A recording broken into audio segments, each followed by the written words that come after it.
Thank you, Alejandro. Good morning and welcome. Welcome to Olympia Brown Unitarian Universalist Church. Hold on. There we go. Welcome to everyone here in person and everyone joining us on YouTube, both now and in the future. I'm Patty Riemann. My pronouns are she, her, hers, and I am wearing Chicago Bears orange today, but you love me anyway. Our welcome words are from Alex Riley. It is good to be together in this co-created sacred space where all are welcome. How you experience or express gender is welcome here. Who or how you love is welcome here. Where you're from and where you are in your journey is welcome here. Whether you come full of energy or find yourself running on empty, you are welcome here. You are a part of a beloved community that is sacred because each of us is sacred. Each of us is always held in a larger love. It is good to be together.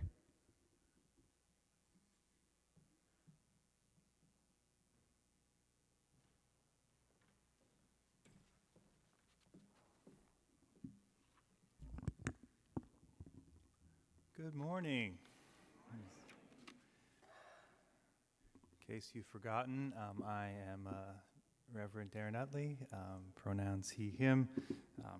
I don't know, I'm kind of in a light blue collar, clerical collar with a old sweatshirt kind of over the top. Yeah, to Detroit Lions. Okay, we're going all NFL themed, Detroit Lions. Lila is lighting the candle for us this morning. I'm going to read these words from William Stafford, the poet. It could happen anytime. Tornado, earthquake, Armageddon. It could happen. Or sunshine, love, salvation. It could, you know. That's why we wake and look out. No guarantees in this life, but some bonuses, like morning, like right now.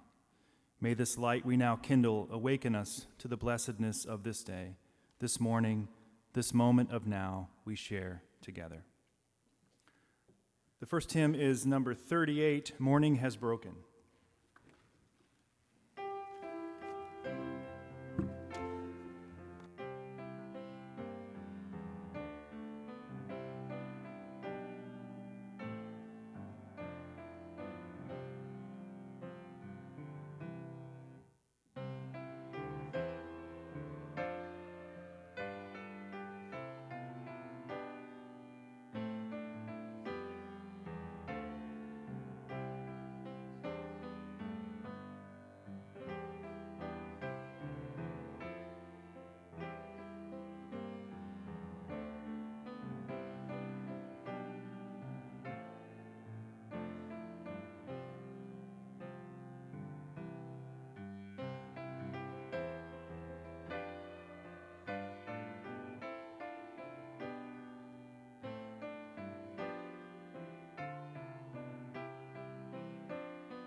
And now it's time for the message for all ages. So if all the children and those young at heart can come on forward.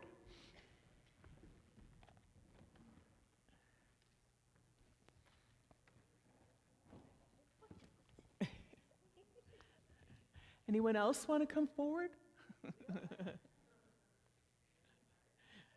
Ellie promises she doesn't bite. So this morning's book is The Secret of Saying Thanks by Douglas Wood.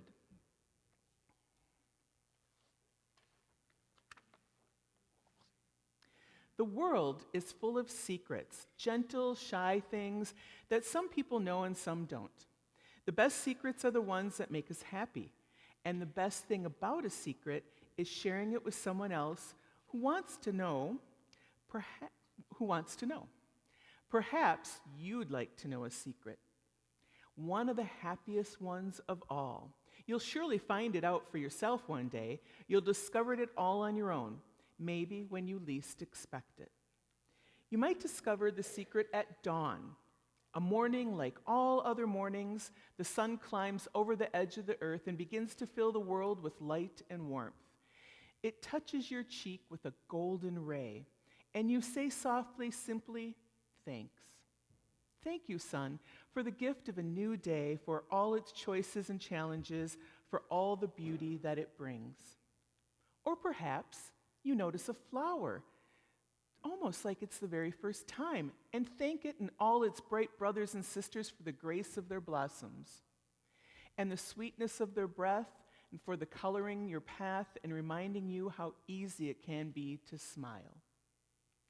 Or you might discover the secret when you find yourself under an old tree, and grateful for cool shade on a hot day, stay a while beneath its limbs, remembering there the good and gentle gifts of all trees over all the earth, forests to explore, leaves to sing in the breeze, and roots to hold the earth in place, and simple lessons in how to grow. One long day, you may stop to rest upon a rock, a silent stone that's been waiting age upon age for someone to come along and just say, thank you. Thank you, all stones and rocks and pebbles and hills and mountains. Thanks for your silence and patience, for standing still and not changing in a world so full of noise and speed and change. You may find the secret when you hear a bird sing and feel grateful for the gentle music of the skies, for the flash of wing and brightness of feathers, for the good company of graceful creatures who dance upon the wind. Or perhaps you'll remember to thank all creatures who swim or crawl or creep or burrow or climb or run, creatures with fur or feathers, horns or hooves or scales or shells. They remind us the mystery and beauty of life, and they save us from the great loneliness here on our small blue planet sailing among the stars.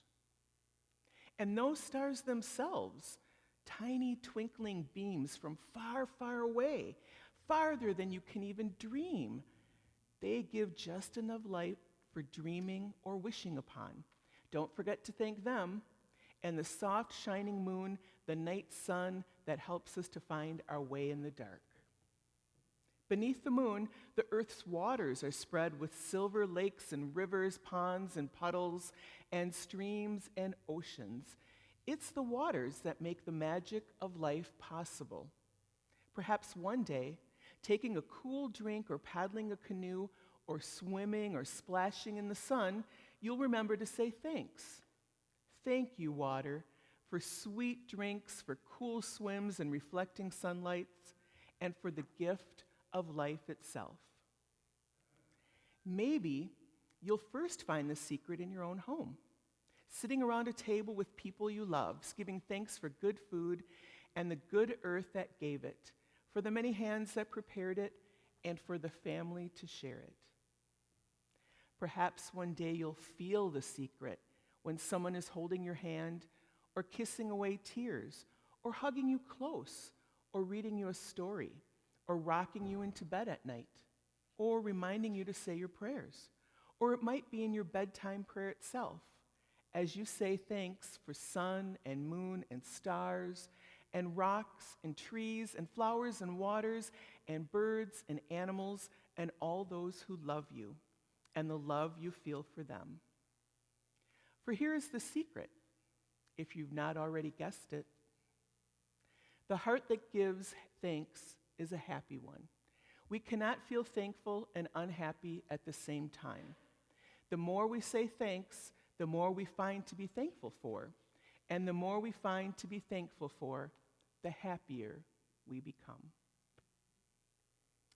And now it's time for the children's blessing.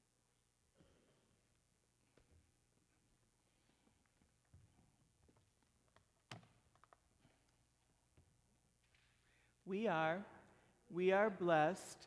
We are blessed by being. We are blessed by being here. We are blessed by being here together.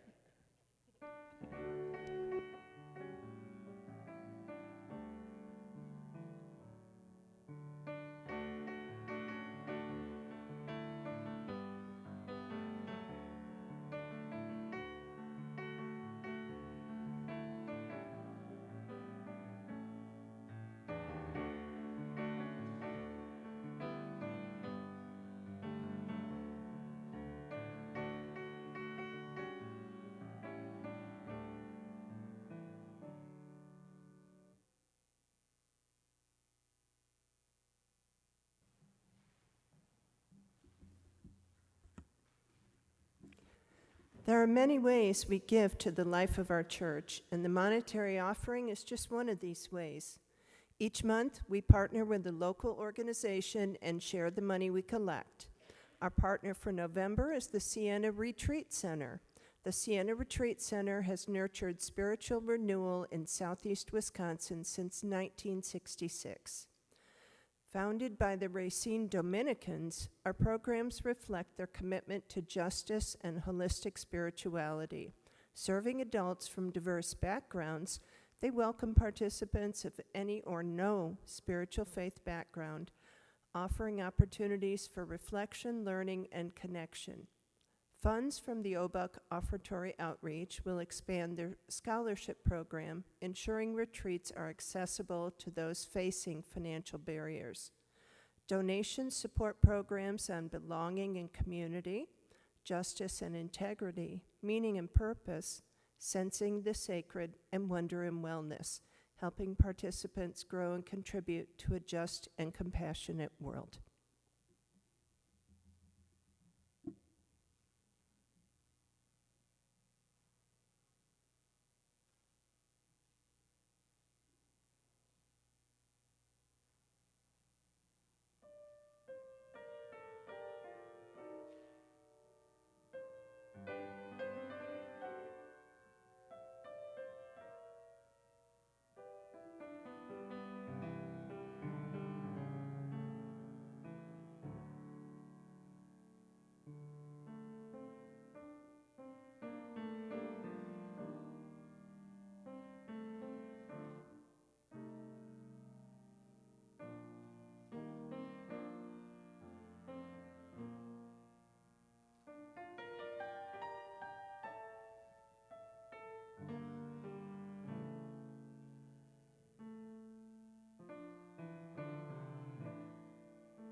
Part of being in community is sharing our joys and our sorrows with one another.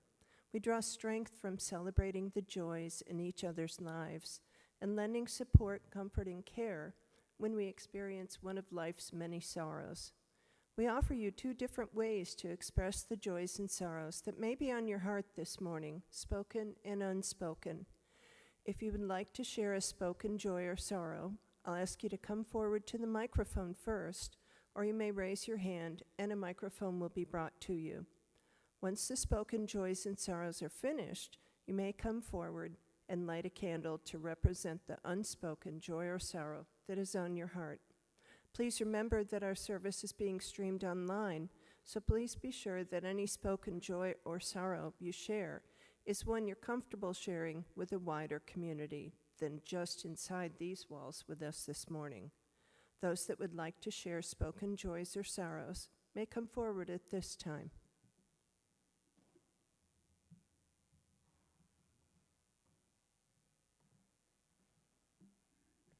I'm Gregory Mason, and yesterday I attended the funeral of my high school piano and organ teacher. I started a little later than most students. I'm so grateful for the language that she taught me and the skill that I still use to this day. And I don't want to tell you how long ago it was, but anyway, and she was organist not only in the church I grew up in, but in other area churches for 72 years before she retired. She was 90 years old, and she left a great legacy of music, and I am so grateful for that.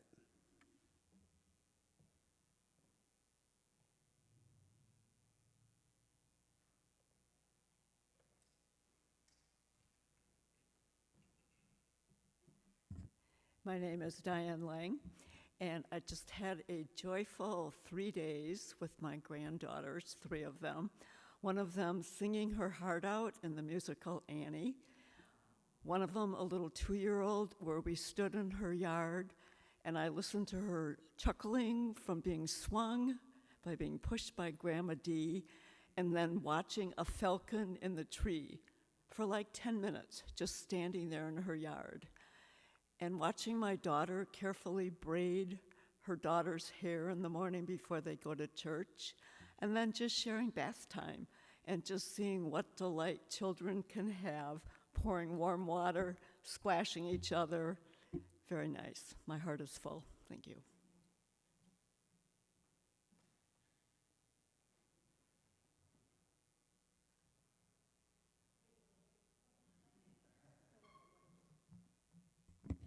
I'm Joyce Firebaugh, and 2 weeks ago I was in Door County with Helene DiUlio. Most of you don't even know who she is, but those of you that have been in the church as long as I have remember Bray and Helene did so much for this church, really did. Bray Hall was completely renovated when Ray was president of the board. Anyway, Ray died several years ago, but Helene is very much alive at 91, living by herself. I got to see her son, Michael, who looks exactly like Ray did, and his 2 daughters and his 2 granddaughters. It was a wonderful weekend.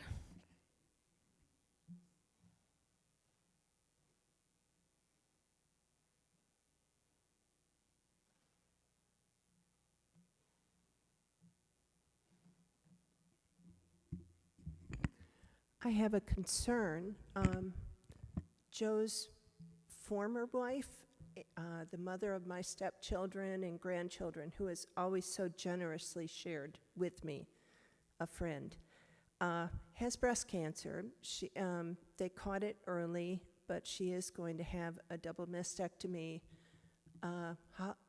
Thanksgiving week. And so this was hard to hear, and we're very worried for her.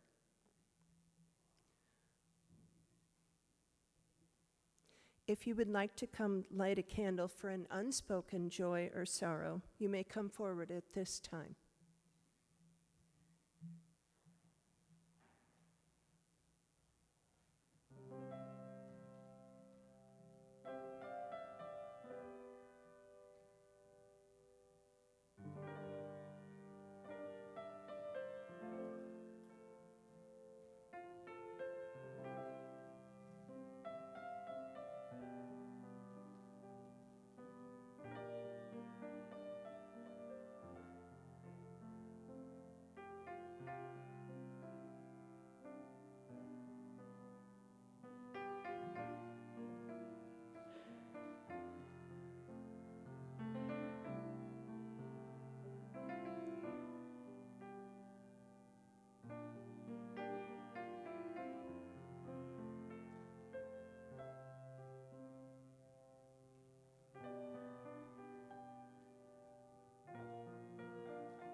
We light one final candle for the joys and sorrows that are in the hearts of our beloveds joining us online.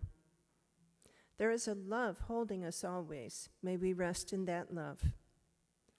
Amen and blessed be. All are invited to join in singing, There is a Love. The words are in your order of service.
I'm going to get the traveling mic on, just in case.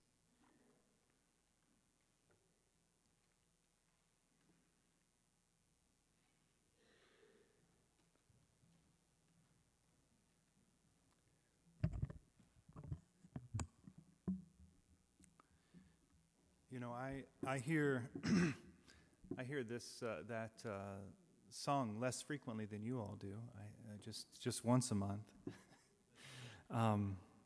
But I'm sure that in some ways it loses its message after being sung so frequently and kind of routinely. But I think in this month, the theme is nurturing gratitude. I think maybe to sit for a minute and think about the way that we are all held in a universe of love. It is, in our tradition, in the Christian tradition, you know, they kind of beat this into our heads a lot, you know, so we kind of just have to believe it despite all the evidence to the contrary. So I am encouraged, you know, that you all sing this every week as well, because I think there is a way that those of us who seek to find dignity and humanity look out at the world as a place that is abundant, look out at the people of the world as people we want to share that abundance with, that you can recognize that it's a love that's holding all of us, despite the evidence to the contrary. Is this mic working, you think? Doesn't. This one is. Is this one? Ooh, see? Just in case. Yeah.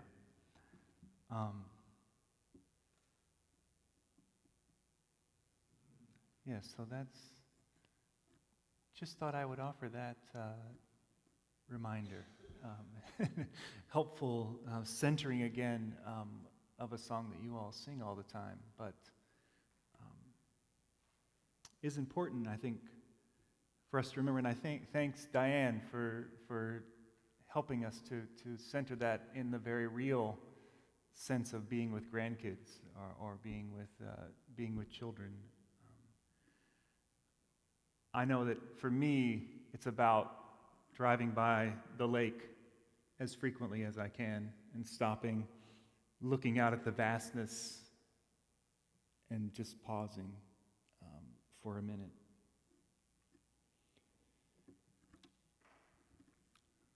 Okay. Now, I probably won't stray too far from those thoughts, but I'll get to what I was thinking about actually saying. So this morning, I've been asked to speak about nurturing gratitude, and the first kind of thing that came to my mind is the book Braiding Sweetgrass. If you haven't read it, just go read it, and if you have read it, I advise reading it again. I just found Deb, my wife, just got a young adult copy. So if you don't want to read all the pages, but you want to get the gist of it, there's a young adult copy out there. So you can consume it in some way, shape, or form. I want to read a quote real quick, and so I'm going to get the kind of more political side that I always share with you. I'm just going to get it out at the front, and then maybe we can be more reflective and whatever afterwards. But here's this quote. Modern capitalist society, however richly endowed, dedicate themselves to the proposition of scarcity. Inadequacy of economic means is the first principle of the world's wealthiest people. I'll say that again. Inadequacy of economic means is the first principle of the world's wealthiest people. The shortage is due not to how much material wealth there actually is, but to the way in which it is exchanged or circulated. The market system artificially creates scarcity by blocking the flow between the source and the consumer. Grain may rot in the warehouse while hungry people starve because they cannot pay for it. The result is famine for some, diseases of excess for others. The very earth that sustains us is being destroyed to fuel injustice. An economy that grants personhood to corporations but denies it to the more than human beings. This is a Wendigo economy. You'll have to go, I'm not going to explain that. You're going to have to go see, I'm making you read the book. Go read the book and find out what that means. But you get the sense that it's bad, right? Okay, good.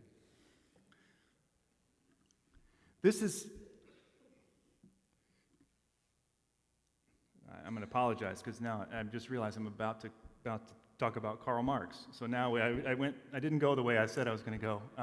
You'll forgive me. And if not, there's donuts, or something. So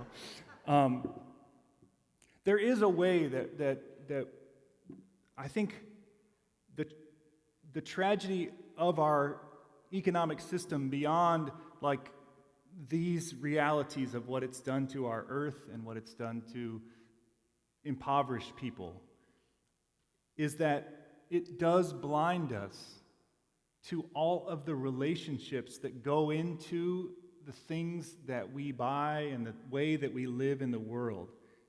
It blinds us to all of the people and their lives. When I go to get my Detroit Lions blue, I think they call it a jumper in England, but anyway, I don't know where the cotton came from and how it was produced. I don't know who sewed it together. I don't know who put the zipper on. I don't know any of these things. And it's all lost to me. And I don't know how they harvested it. I don't know what they did to the land and the people to get it to me. And this is multiplied over and over again in everything that we buy and everything that we see in the store. And it makes it almost impossible for us to figure out how to honor the earth that we live on, that sustains us in every way possible. So I'm recommending the book to you, and I'm also going to, this is something that she says in the book that she wishes would happen. I didn't laminate it. She wanted it to be laminated and embossed, I think, too, but I didn't get that far. Brenda can tell you how late I was just getting this information for the bulletin together, besides printing these things. But there is a concept in this book called the honorable harvest. And on these little note cards are some of the main points for the honorable harvest. And what I would suggest as a way of nurturing gratitude over, the rest of your life, but maybe starting this month, is to just put this card on your refrigerator or wherever you can find a place to put it that's going to keep you returning to it.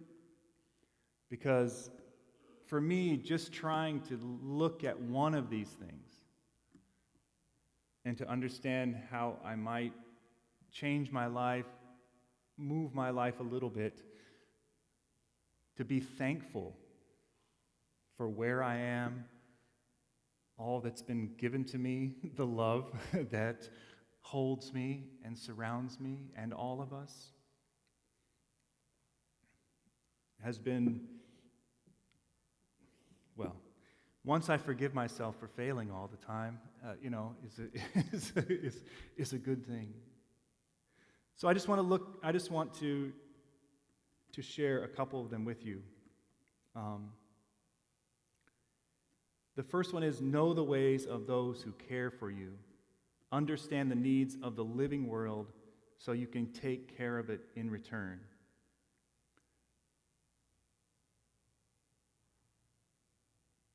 This year was the first year that I tried to harvest black walnuts from the big tree in my yard. And it's not fun. I'm going to tell you that right now. And then it reminds me of just how far I am away of understanding any of the natural processes that go on in my own backyard. Because with the black walnut tree, also when you do harvest the nut and all of the whatever that crazy thing that coats it is, you have to worry about all of that being poison to all the things around it as well. So what do you do with all of that stuff? So far, my maple tree right next door has survived this process, but if it goes down, I know what I did wrong. It just inundated it with black walnut poison. But my son has the joy right now is when we're all sitting around the house, and all of a sudden from the basement or the kitchen comes this bang, bang, and he's cracking the walnuts open. And he never warns us that this is happening. But if you happen to catch him out of the corner of your eye raising a big brick, then you know that what's about to happen. But besides the startle, we get it's enjoyable, and after we realize what's going on. In doing this, in going through this whole process of collecting these nuts. Well, I won't tell you the whole thing. It involved a power washer, but to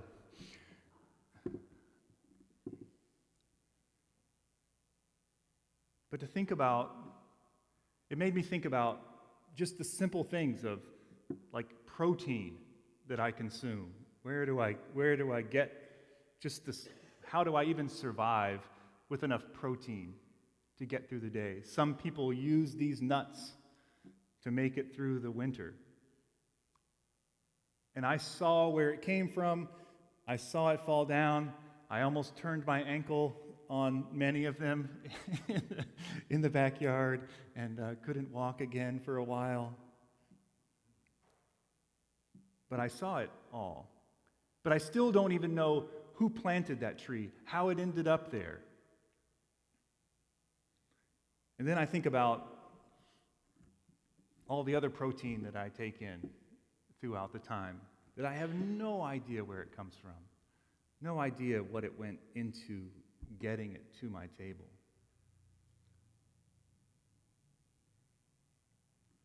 And I think that to start with,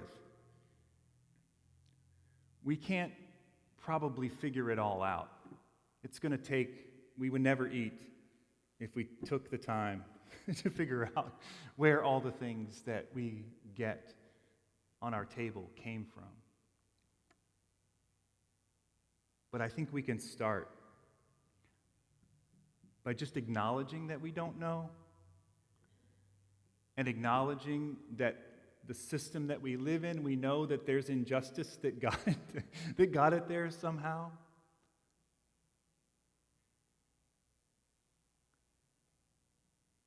And to know that we, as people, are trying. We want to commit to making this world a better place. We will try to figure out. We will try to make it more sustainable. We will. But it begins with that initial gratitude to know that you didn't make it. It didn't come from you. It came from far away.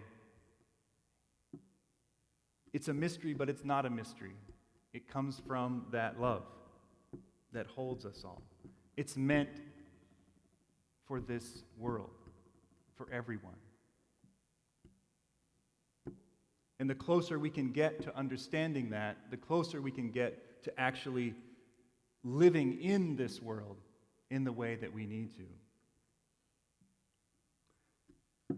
I'm going to say a couple simple ones. Share, okay? Share what you have taken with others, including animals. And not just your dogs and your pets. I know that they're important too. You should share with them. But, I think the point is to think about all of our relations. Right? All of our relations, that's all of our human relations, all of our non-human relations, all of the waters and the trees and everything around us. I don't know where this legislation is right now, but Milwaukee passed a Rights of Nature bill a while back, and I know that there's one in the state somewhere moving around, probably being forced out of a vote. But just know that this is something that people are working on. This idea of that nature, like the world around us, should have rights as well. And this might be a way for us to protect not only our human relations who have human rights, but our non-human relations that should have rights as well. Sorry, I jumped out of the way of sharing to get to something else. But sharing, I think we're all learning this lesson of sharing really deeply right now because there's so many of our neighbors around us who, without their SNAP benefits, without the food that they need us to step up and to share, need us to find ways to fill the free pantry. We might need a second bin over there in the future. I know that we've had at least 15 to 20 more people than normal at our food pantry every month. And this is the most basic way of sharing, right? This is just the most basic thing. You probably, I don't know if you know this, but our food pantry, the food that we give out, is actually meant to be 3 days of emergency food, and you can only come once a month. And this is the food that we have, but what I want us to think about when it comes to deeply understanding this idea that there's a love that we all are grounded in and that it's holding all of us, is that this is one of the best ways that we've come up to support people is to provide them 3 days of emergency food once a month. It's not good enough, right? And it's times like these that we realize in crisis just how deep the need is. But if we begin to understand that everything that we have, everything that we've been blessed with, everything that we've been given, everything that fills our pantries and all of those around us, that it is meant for sharing, it is meant to be a part, it is given out of this great love that's holding us, and it's meant to be returned back to this great love that's holding us, we might begin to build a world where that song makes sense to everyone. Imagine that. Imagine where we would sing this song and it would actually make sense to everyone. It wouldn't just be this like hope that we all try to cling to. Oh my God, I hope there's a love that's holding all of us. I hope there's a love. We might actually make it real in our community, not just in this church, but in our whole community.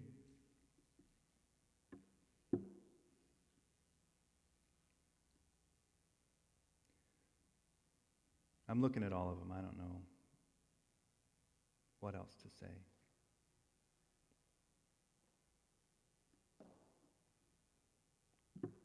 I don't want to be scoldy, so I don't want to. That's the last thing I want is to be scoldy with you. How about give thanks? Show gratitude for the gift of what you have been given.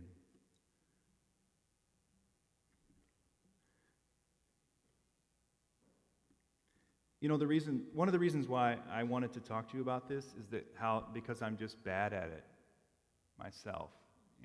It's good to. If I stand up here and tell you, it makes me feel even doubly more responsible to go and do the things that I'm telling you to do. I don't stand up here as an exemplar. I stand up here as someone who read some words one time that were very meaningful to me, and I wish that I was better at them, and that now that I'm standing up here telling all of you them, it makes me feel even more like I should be doing the things that I'm telling you right now. And again, it's probably even more shaming because, I come from a tradition that's, we're supposed to be. My mother's in town this weekend. If she heard that I wasn't giving thanks every meal or something like, I'd be in deep, deep trouble. I don't know how the sound carries into there. Yeah. Just joking, Mom, because you're watching it later.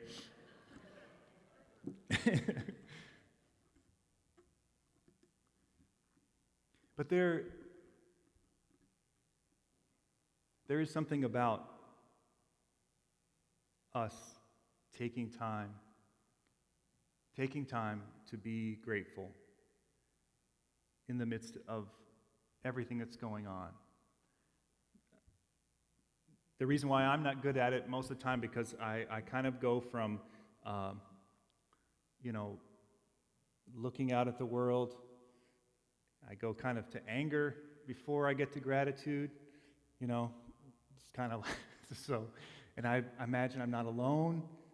Frustration probably comes up first before you get to gratitude. But I think if you move through gratitude before you get to the other place, you might be more effective. Again, I'm just talking to myself. I'm just talking to myself. There's a story.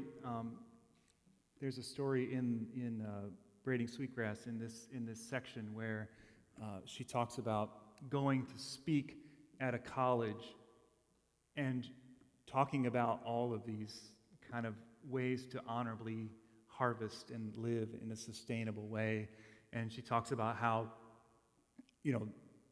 they go to like a lunch or something afterwards, and there's just like, styrofoam plates and, just food getting piled up everywhere, and she's trying to talk about how you understand each piece of thing that you're getting, and like the kids are like throwing away, half of the stuff there, and, like all the plates are being thrown away. And, she feels like I'm not connecting with anyone in this room. And even if I was, like, they would have no idea where to start. But she says she saw this woman kind of lurking there, waiting and waiting and waiting. And she came up afterwards and said, I know exactly what you're talking about. My grandmother taught us all of these same things, and I can't wait to tell her that she has a sister, over here. And she says that her grandmother, when even a piece of rice, a grain of rice would drop on the ground, would pick it up and kiss it and say, you need to kiss every grain of rice, like out of gratitude for each thing. Don't let anything be wasted. Again, I know I'm not going to be kissing rice. Most likely that's not going to happen. But if we begin, and if we think about all the times we've been to places and into communities where people have less than us, that are living from paycheck to paycheck or paycheck to missing paycheck to paycheck, and the way that they show gratitude for the food that they have, the way that they share their food with you, the way that they make sure that you are fed, they have even more reason to be angry than we do. But they start with gratitude. This is something we have to nurture in our lives. We have to nurture that first impulse to find the thing to say thank you for, to find the thing to be grateful for. Because partly the reason why we're angry, the reason why we're upset, is because we haven't got to the place that we want to go. We don't see the love that we know should be being shared. We don't see that. But even that acknowledgement is something to be grateful for. Even that impulse in us is something to be grateful for. The ability to recognize someone's humanity is something to be grateful for. I want to read one more quote from this book.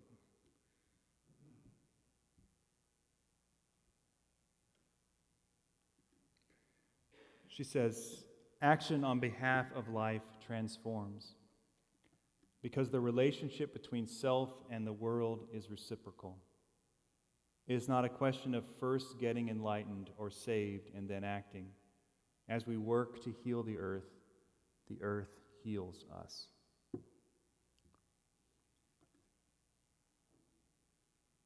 There is a love holding us. This creation, however it works, I don't know, bends toward love and justice and goodness, because that is what we are really made of, and we are working and moving to make that a reality. And it responds. Sometimes it's out in front of us, pulling us forward. I don't pretend to understand it all the time.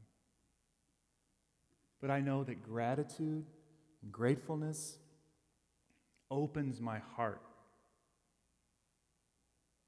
to where I'm supposed to be being led, starts to transform the world around me and me as well.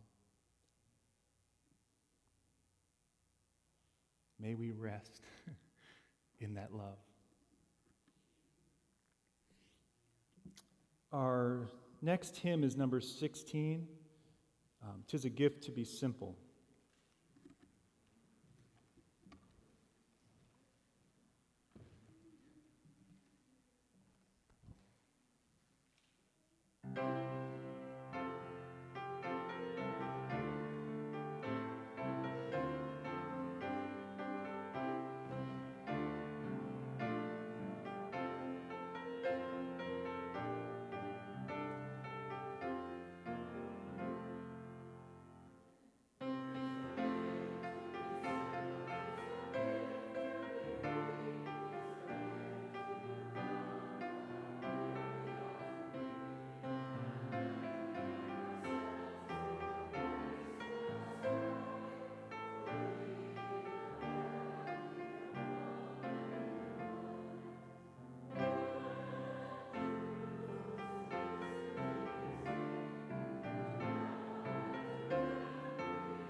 I found this poem by Denise Levertov in all the materials that they send out, the Soul Matter stuff, and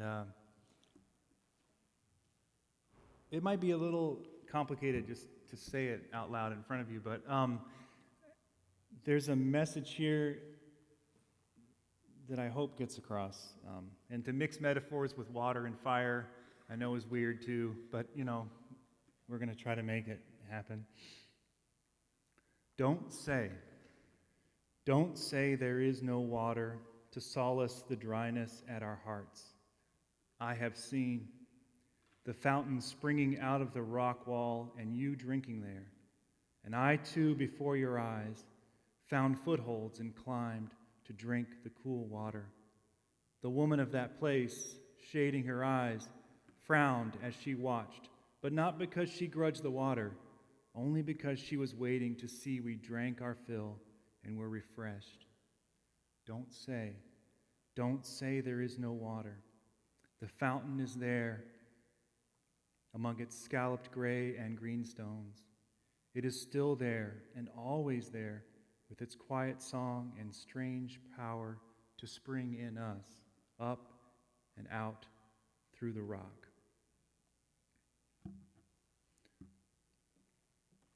This flame reminds us of the love that is always there, the love that is always springing out of the rock and the stone and the world they are trying to create around us. Don't say there's no water.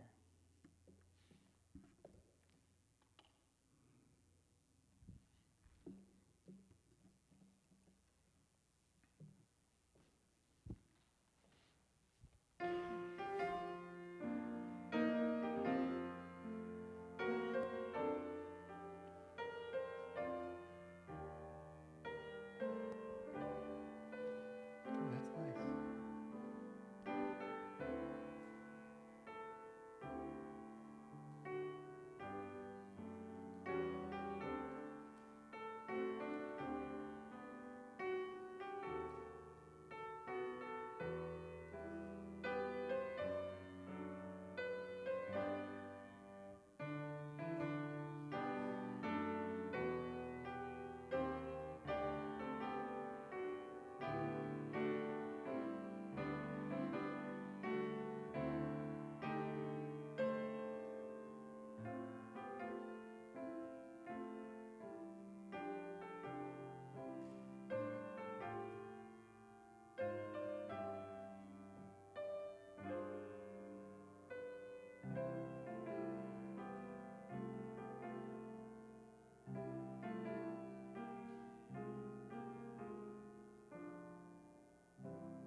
Time for announcements. I got lots. Your solidarity and support is needed today. The Social Justice Committee invites you to hear a brief update from Naoki Nakamura on our Butterfly Project about the impact of the Department of Homeland Security looking to stop a renewal of an automatic work permit and severely limiting work permits for any other asylum seekers looking to obtain employment authorization. We will have an action we need your help to do.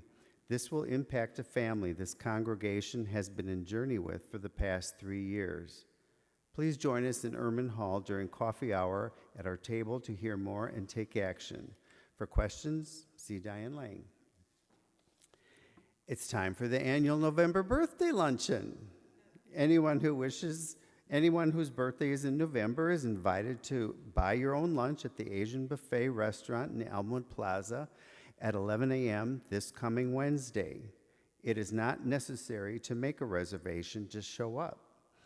If your birthday is in some other month, but you want to help us celebrate anyway, or you can celebrate your own too, you are welcome. If you have any questions, please call or contact Andrea Bumpers or Diana Pavao. The Social Justice Committee, along with other groups, are sponsoring Like an Animal in a Cage, Voices from Solitary, a staged reading that explores the impact of solitary confinement on people in the Wisconsin prison system. It is being written and performed by people who have been incarcerated and spent time in solitary confinement, directed by Nancy Gibson. The event will be here at First Presbyterian in Erman Hall this Friday, November 14th at 7 p.m. After the reading, there will be a talk pack led by Carl Fields, followed by a reception. Tickets are $10 at the door, or you may purchase them from Steve Hawk or Joe Pooroy. All proceeds and contributions go to the Joshua Glover Bail Fund. Contact Diane Lang with any questions or to volunteer to help in setting up and or taking chairs down and setting up for the reception. We are partnering with First Presbyterian Church on a number of items. As is tradition, this beautiful sanctuary will be decorated for Christmas Eve with poinsettia plants. They can be given in memory or in honor of someone. The cost is $22 per plant. If you would like to remember someone special in this way, please fill out a form and place it in the offering plate or give it to me, along with your cash or check donation by Sunday, November 30th. The plants will be on display in our sanctuary for our Christmas Eve service. You are welcome to take your poinsettia home with you after the service. There is a link in the November Unifier to print out the form, and I don't think forms are available here in church yet, so you can get a form online or next week. We are also partnering with First Presbyterian again this year to bake cookies for a Music and More fundraiser taking place at the special Music and More candlelight concert with Choral Arts on December 6th. Homemade box cookies will be on sale for $10 before and after the concert. Susan Landis will have more detailed information and a sign-up sheet available today during coffee hour. Another partnership will be two initiatives to help support the children and families of Julian Thomas Elementary School. First, holiday food cards. Rather than giving families an actual food basket, the selected recipient families will each receive a gift card for Aldi so they can purchase the food items that their family needs. All monetary donations that are given to Julian Thomas School will support this initiative. Donations in any amount are appreciated. Checks should be made payable to First Presbyterian Church and note JT gift card on the memo line. You can also donate online through the First Presbyterian website. Donations are being collected through December 7th. The other initiative with Julian Thomas is a Christmas toy drive. We are collecting toys, crafts, and gift items for Julian Thomas School now through December 7th. There is a decorated box in Erman Hall for the donations. Every year, the teachers and staff identify students whose families are in distress and could benefit from having a brighter holiday. They then put together Santa bags for all of the children in the selected families. Our target gift price range is $10 to $30 per item. The next deadline for paper Raise Right orders is today. Please see me if you need a form. There will be 2 more opportunities before Christmas to submit a paper Raise Right order on November 30th and December 14th. If you need to reference the monthly Unifier email, there is a link in each Sunday's email that will take you to it. Be sure to check your monthly and weekly emails for more information on some of these announcements, along with community events and other news that are not announced here in church. Thank you to our volunteers today, our ushers, Christina Mondragon and Pamela Smiley, our coffee hour hosts, Ruth Bradford Johnson, David Ruskowski, and Heidi Buss. And welcome to our new Zoom host for today, Melissa Warner. And I have one more announcement that Jody is going to share. So I want to announce that my mother, Jean Arnold, turns 94 on Friday, and she is the person who shows the most gratitude and has taught me to be grateful for so many things. So I'm wondering if we can sing to her.